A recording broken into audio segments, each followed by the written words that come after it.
በስመ አብ ወወልድ መንፈስ ቅዱስ አሐዱ አምላክ አሜን። አምላክ በሚሆን በአብ በወልድ በመንፈስ ቅዱስ ስም አምነን እግዚአብሔርን ረድኤትና በረከት አጋዥ አድርገን በግንቦት 11 ቀን የሚታሰቡ የሚዘከሩ ቅዱሳንን በዓላታቸውንና ዜናቸውን እንናገራለን። በዚች ቀን የቅዱስ ዮስጦስ ሚስት ቅድስት ታውክልያ በሰማዕትነት አረፈች። በየካቲት 10 እንደተጻፈ የእስክንድርያ ገዥ እርስ በርሳቸው ካለያያቸው በኋላ ቅድስት ታውክልያን ወደ ሀገረ ዕፃ ወሰዷት። በሀገረ ዕፃ መኮንንም ፊት የመኮንነ እስክንድርያን መልእክት ባነበቡ ጊዜ መንግሥታቸውን ትተው እንዴት ከመንግሥታቸው ሞትን መረጡ ብለው አደነቁ። ከዚህ በኋላ መኮንኑ ሸነገላት፣ ብዙ ታላላቅ ቃል ኪዳኖችንም ገባላት። የተከበረች ታውክልያም እኔ የክብር ባለቤት ስለሆነ ስለ ጌታዬ ኢየሱስ ክርስቶስ ፍቅር መንግሥቴን ተውኩ፣ ከልጅነት ባሌም ተለየው፣ በልጆቼም አልተጽናናሁም። ለመሆኑ አንተ የምትሰጠኝ ስጦታ ምን ያህል ነው ብላ መለሰችለት። ይህንንም ሰምቶ ታላቅ ግርፋት እንዲገርፏት አዘዘ። የሥጋዋም ቁርበት እስከሚቆራረጥ ድረስ ገረፏት። ከዚህ በኋላ ከእስር ቤት አስገባት። እግዚአብሔርም መልአክ ተገልጦላትና ቁስሎቿን አዳናት፣ ፈወሳት። እስረኞችም አይተው አደነቁ። ብዙዎቹም የክብር ባለቤት በሆነ በጌታችን በኢየሱስ ክርስቶስ አምነው በሰማዕትነት አረፉ። የምስክርነቷ ፍጻሜ በቀረበ ጊዜ እግዚአብሔር መልአክ ለከበረች ታውክልያ ተገልጾላት አጽናናት። ከክብር ባለቤት ጌታችንም የተሰጧትን ቃል ኪዳኖች ነገራት። በዚያን ጊዜ ራሷን ይቆርጡ ዘንድ መኮንኑ አዘዘ። የሕይወት አክሊልን በመንግሥተ ሰማያት ተቀበለች። ምዕመናን ሰዎች መጥተው ለወታደሩ ብር ሰጥተው የቅድስቲቱን ሥጋ ወስደው በመልካም አገናነዝም ገንዘው የስደቱ ወራት እስኪፈጸም በሳጥን ውስጥ አኖሯት። እግዚአብሔር ምስጋና ይሁን፣ እኛንም በጸሎቷ ይማረን፣ በረከቷም ከእኛ ጋር ይኑር ለዘላለሙ አሜን። በዚህች ዕለት የከበረ ኤጲስቆጶስ አባ በፍኑትዮስ አረፈ። ይህም ከታናሽነቱ በአባ መቃርስ ደብር በአስቄጥስ ገዳም መነኮሰ። ታላላቅ ተጋድሎንም በመጋደል ብዙ ትሩፋትን ሠራ። አዘወትሮም ይጾም ነበረ። ቅጠላ ቅጠልን ይበላ ነበር እንጂ በእሳት የበሰለ አይበላም ነበር። በገዳሙ ውስጥም መጻሕፍትንና የቤተ ክርስቲያንን ሥርዓት ተምሮ ቅስና ተሾመ። በዚያም 35 ዓመት ኖረ። እነሆ ትሩፋቱና ጽድቁም በሁሉ ዘንድ ታወቀ። የእስክንድርያ ሊቀ ጳጳሳት አባ ፊላታዎስም ልኮ ደርሶ አስመጥቶ ኤጲስቆጶስ አድርጎ ሾመው። ኤጲስቆጶስነትም ከተሾመ በኋላ ቅዳሴ በሚቀድስ ጊዜ ካልሆነ በቀር ከቶ ልብሱን አይለውጥም ነበር። ቅዳሴውንም ሲፈጽም ከጠጉር የተሠራውን ማቅ ይለብሳል። እንዲህም የሚጋደልና የሚጸመድ ሆኖ ኖረ። በዚህ ሁሉ ዘመንም ከመነኮሳት ጋር ያገለግል ነበረ። በታመመ ጊዜ እግዚአብሔርን እንዲህ ሲል ጠየቀው። የክብር ባለቤት ጌታዬ ኢየሱስ ክርስቶስ ሆይ ኤጲስቆጶስነቴ ስለተሾምኩ ጸጋህን በውኑ ከኔ ታርቃለህን?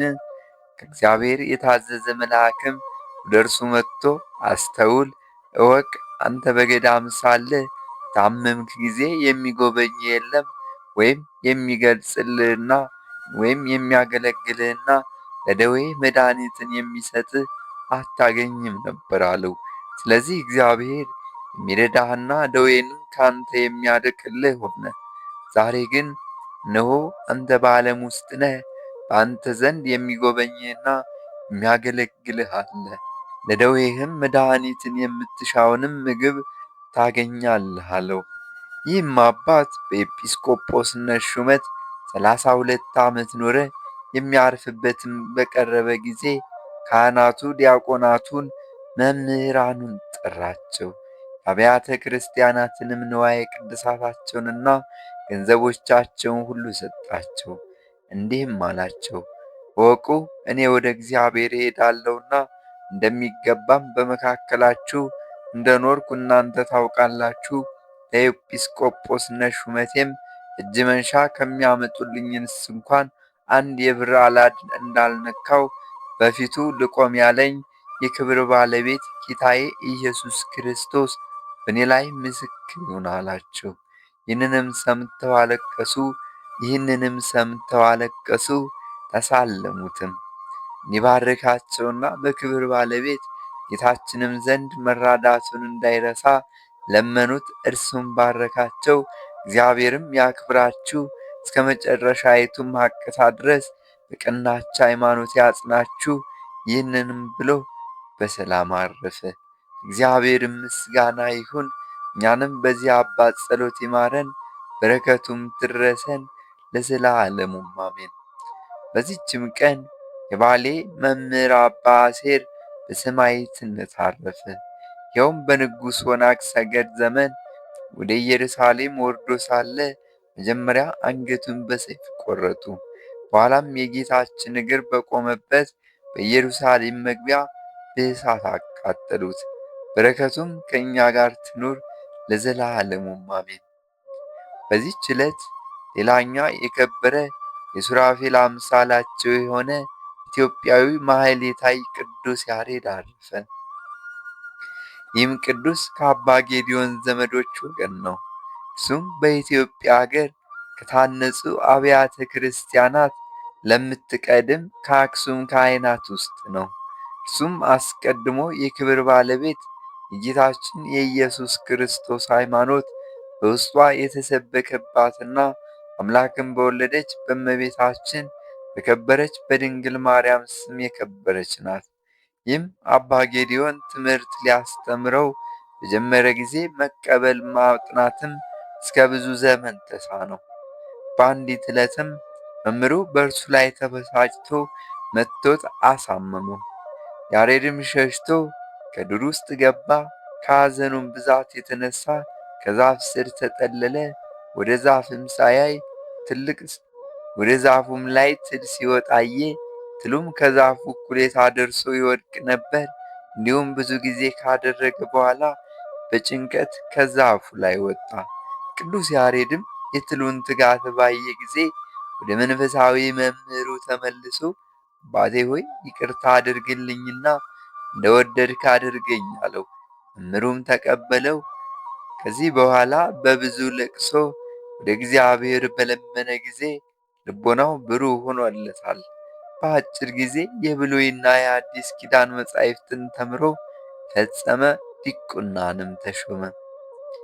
በዚያም ወራት እንደ ዛሬ በከፍተኛ ቃል የመዝሙረ ማኅሌት የለም ነበር፣ በትሑት ነበር እንጂ። እግዚአብሔርም መታሰቢያ ሊያቆምለት በወደደ ጊዜ ከኤዶም ገነት 3 አዕዋፍን ላከለት። እነርሱም በሰው አንደበት ተናግረውት ወደ ኢየሩሳሌም ሰማያዊት ከእሳቸው ጋር አወጡት። በዚያም 24ቱ ካህናተ ሰማይ የሚያመሰግኑበትን ማኅሌታቸውን ተማረ። ወደ አነዋወሩ ወደ ምድርም በተመለሰ ጊዜ አክሱም ዳር ወደ ከበረች ቤተ ክርስቲያን በ3 ሰዓት ገባ። በታላላቅ ቃል ሃሌሉያ ለአብ፣ ሃሌሉያ ለወልድ፣ ሃሌሉያ ለመንፈስ ቅዱስ፣ የጽዮንም ደገኛዋ ሰማይን ፈጠረ። ዳግመኛም እንዴት እንደሚሰራት የድንኳንን አሰራር ለሙሴ አሳየው አስተማረውም አለ። ይችንም ምስጋና አርያም ብሎ ጠራት። የቃሉንም ድምፅ በሰማ ጊዜ ንጉሥም ንግሥቲቱም ጳጳሱም ከካህናቱ ሁሉ ጋር የመንግሥት ታላላቆችና ሕዝቡ ሁሉ ወደ እርሱ ሮጡ፣ ሲሰሙትም ዋሉ። ከዚህም በኋላ ከዓመታት እስከ ዓመታት በየክፍለ ዘመኑ በክረምትና በበጋ በመጸውና በጸደይ በአጽዋማትና በበዓላት በሰንበታትም እንዲሁም በመላእክት በዓል ነቢያትና ሐዋርያት በጻድቃን በሰማዕታት በደናግላም በዓል የሚሆን አድርጎ በሦስቱ ዜማ ሠራ። ይኸውም ግዕዝ፣ ዕዝል፣ አራራይ ነው። የሰው ንግግር፣ የአዕዋፍ የእንስሳትና የአራዊት ጩኸት ከእነዚህ ከሦስቱ ዜማዎቹ ፈጽሞ ሊወጣ አይችልም። በአንዲት ዕለትም ቅዱስ ያሬድ ከንጉሥ ገብረ መስቀል እግር በታች ቆሞ ሲዘምር ንጉሡም ያሬድን ድምፅ እያዳመጠ ሳለ ልቡ ተመስጦ የብረት ዘንጉን በያሬድ እግር ላይ ተከለው። ከሱም ደምና ውሃ ፈሰሰ። ያሬድም ማኅሌቱ እስኪፈጸም ድረስ ምንም ሕመም አልተሰማውም። ንጉሡም አይቶ ደነገጠ። በትሩን ከእግሩ ላይ ነቀለ። ለፈሰሰው የደም ዋጋ የፈለግከውን ለምነኝ ብሎ ለቅዱስ ያሬድ ተናገረው። ቅዱስ ያሬድም ላትከለክለኝ ማልልኝ አለው። ንጉሡም በማለለት ጊዜ ወደ ገዳም ሄጄ እመነኩስ ዘንድ አሰናብተኝ አለው። ንጉሡም ሰምቶ ከመኳንንቱ ጋር እጅግ አዘነ፣ ተከዘም። እንዳይከለክለውም መሐላውን ፈራ፣ እያዘነም አሰናበተው። ከዚህ በኋላ ቅዱስ ያሬድ ወደ ቤተ ክርስቲያን ገብቶ በታቦተ ጽዮን ፊት ቆሞ ፈጽሞ የከበርሽና የተመሰገንሽ ከፍ ከፍ ያልሽ የብርሃን መውጫ የሕይወት ማዕረግ የሆንሽ የሚለውም ምስጋና እስከ መጨረሻው በተናገረ ጊዜ ክንድ ያህል ከምድር ከፍ ከፍ አለ። ከዚህ በኋላ ወደ ሰሜን ሀገር ሂዶ በጾም በጸሎት ተወስኖ ሥጋውን እጅግ እያደከመ ኖረ። ገድሉም በዚያ ፈጸመ። እግዚአብሔር ስሙን ለሚጠራ መታሰቢያውን ለሚያደርግ ቃል ኪዳንን ሰጠው። ከዚህ በኋላ በሰላም አረፈ። እግዚአብሔር ምስጋና ይሁን። እኛንም በአባታችን በቅዱስ ያሬድ ጸሎት ይማረን፣ በረከቱም ከእኛ ጋር ለዘላለሙ ትኑር አሜን። በዚች ቀንም ቅድስት አናሲማ አረፈች። ይህችም ቅድስት በደናግል ገዳም መንኩሳ ራሷን እብድ አስመስላ ኖረች። በሌሊትም በጾምና በጸሎት ሥጋዋን በቅጣት ራሷን ታሰቃያለች። ሰዎችም በሚያዩዋት ጊዜ ራሷን አእምሮዋን እንደ ሳተች ታስመስላለች። መበለቶችም ይሰድቧታል። እግዚአብሔርም ገድሏን ለአባ ዳንኤል ገለጠ። እርሱም ከደናግል ገዳም ሄዶ ትሩፋቷን ገድሏን ሁሉ ለእመቤቷ ነግሯት፣ እርሷም ለእህቶች መነኮሳት ነገረቻቸው። ከዚህችም ዕለት ወዲህ አከበሯት። እርሷም ስላዋረዷትና ስላጎሳቆሏት እህቶችን እያመሰገነች ደብዳቤ ጽፋ ትታ ከንቱ ውዳሴን በመጥላቷ ተሰውራ በሌሊት ወጥታ ወደ ዱር ሸሸች። በዚያም በሰላም አረፈች። እግዚአብሔር ምስጋና ይሁን፣ በረከቷም ከእኛ ጋር ይኑር ለዘላለሙ አሜን። በዚህችም ቀን በዲዮቅልጥያኖስ መንግሥት ዘመን ቅድስት ኤፎምያ በሰማዕትነት አረፈች። የዚችም የእናቷ ስም ቴዎድሮስያኒ ነው። እርሷም የክብር ባለቤት ክርስቶስን የምታምንና የምትፈራው ናት። ሰይጣንም ክርስቲያኖችን በማስገደድ ለጣዖት እንዲያሰግድ አንቲጳጦስን ባስነሳው ጊዜ ይህችን ቅድስት ኤፎምያን ከብዙ ክርስቲያኖች ጋር አንቲጳጦስም ለአማልክት ሰዊ አላት። እኔ ከክብር ባለቤት ከጌታዬ ከኢየሱስ ክርስቶስ በቀር አልሰዋም፣ የአባቶቼን ተስፋ ለማግኘት ልቤ የጸና ነው አለችው። ያን ጊዜ አንቲጳጦስ ተቆጥቶ አጥንቷ እንዲሰበር ሕዋሳቷ ሁሉ እንዲለያይ ከሰረገላ መንኮራኩር ውስጥ ይጨምሯት ዘንድ አዘዘ። እግዚአብሔርን መልአክ አዳናት።